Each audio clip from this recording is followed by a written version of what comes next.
നിങ്ങളൊരു പ്രമേഹ രോഗിയാണോ? അതുമല്ലെങ്കിൽ വെയിറ്റ് ലോസ് ആഗ്രഹിക്കുന്ന ഒരാളോ?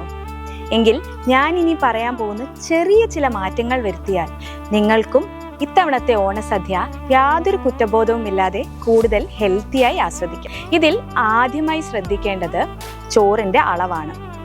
കുന്നോളം ചോറിട്ട് വയറു നിറയ്ക്കുന്നതിന് പകരം ചോറിന്റെ അളവ് 150 തൊട്ട് 250 ഗ്രാമിനുള്ളിൽ ഒതുക്കുക.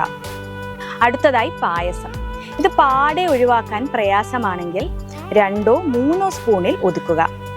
അടപ്രഥമൻ, പാലട മുതലായവയ്ക്ക് പകരം പരിപ്പ് പായസം കഴിക്കുക. അതാകുമ്പോൾ പരിപ്പിൽ പ്രോട്ടീനും ഫൈബറും ഉള്ളതിനാൽ ബ്ലഡ് ഷുഗർ സ്പൈക്ക് ഉണ്ടാവില്ല. തൊടുകറികളിലെ സൂപ്പർ സ്റ്റാറാണ് ഇഞ്ചിക്കറി. ഇതൊരു കാരണവശാലും ഒഴിവാക്കരുത്. ദഹനശക്തിയെ കൂട്ടാനുള്ള കഴിവ് ഇതിനുണ്ട്. ഇനി ശ്രദ്ധിക്കേണ്ടത് സദ്യ ഉണ്ണുന്നതിന്റെ ക്രമമാണ്.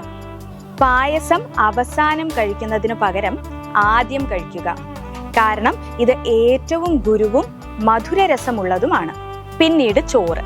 അതാദ്യം പരിപ്പും നെയ്യും കൂട്ടി കഴിക്കുന്നു. ഇതും മധുരരസ പ്രധാനമാണ്.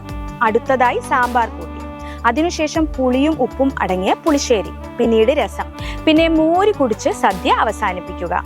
ഞാൻ ഈ പറഞ്ഞ മാറ്റങ്ങൾ വരുത്തി കൂടുതൽ ആരോഗ്യപ്രദമാകട്ടെ ഇത്തവണത്തെ നിങ്ങളുടെ ഓരോരുത്തരുടെയും ഓണസദ്യ. എല്ലാവർക്കും ധീമഹി ആയുർവേദയുടെ ഹൃദയം നിറഞ്ഞ ഓണാശംസകൾ.